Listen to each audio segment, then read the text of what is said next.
Hello everyone, ganito lang po yung gagawin natin pag wala tayong toaster.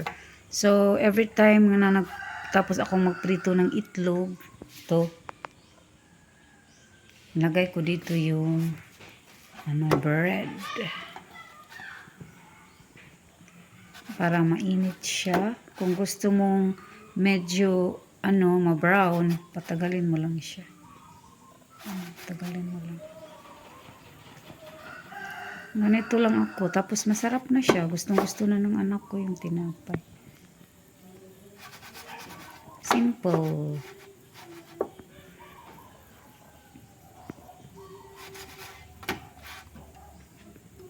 Pwede natin lagyan dito sa kabila. Gusto ko mag-brown-brown siya. Medyo matigas. So, patagalin ng konti. Ano lang. Pwede lang siyang low heat. Ito lang. Simple. Para sa mga walang toaster. So, kasi every time naman na nagtitinapay kami, egg talaga yung namin. Kaya bumili kami ng maraming egg. Tapos ganito lang. Oh, tigas na siya. Lagay na lang siya dito.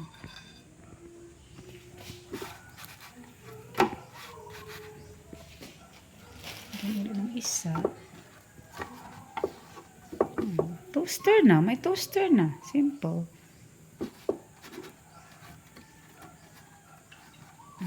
Pero kung gusto mo talagang matigas na yung tinapay, medyo matigas, patagalin mo lang. Wala nang oil.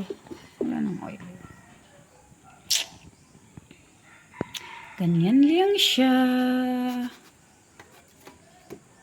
Medyo mainit. Nagpa-brown siya pag pinapatagal Maganda yung brown. Gustong-gusto ng anak ko yung medyo brown. Gusto ko rin yung medyo brown na siya talaga.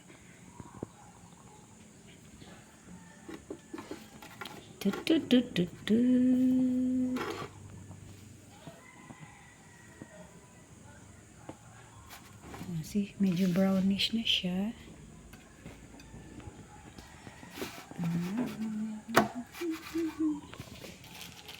Apat na lang.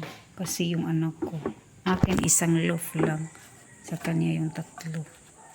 Kasi lalaki. Iba yung lalaki.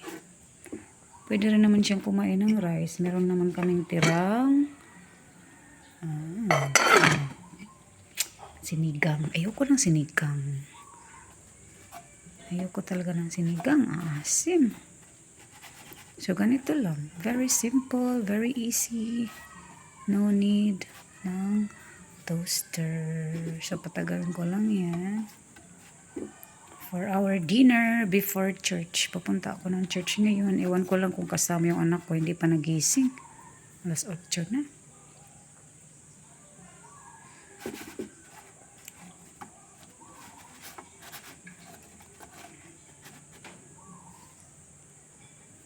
Okay, ready.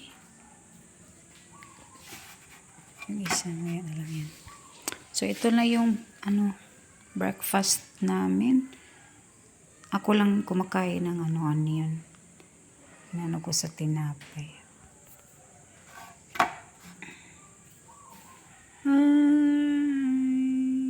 So, sharing with you kung paano ko ang aking breakfast. So, bread. Dahil gusto kong merong onion. Nilalagyan ko talaga onion. Nilalagyan ko talaga ng onion. Usually yung sa akin, fried egg. Pero ngayon, parang gusto ko na hindi fried. Pero nilagyan ko pa rin ng onion. Kasi gusto ko. At, dahil magtitipid tayo sa egg, kalahati lang yung akin. Isang loaf lang yung kakainin ko. Isang loaf lang. Ganyan. Tapos, ganyan. Tapos, pag kinain ko siya, yan ganyan. Ganyan ko. Sige na. So, ganyan lang. Simple breakfast. Tapos, yung anak ko, pag kagising niya, kakain siya nito. Ito yung sa kanya. Ito, kakainin ko to. Akin to. Tapos yung mga onion ay akin. And then, after mga ilang hours, kakain na rin siya ng rice. Ako pwede nang walang rice. Okay. Thank you everyone. Bye-bye.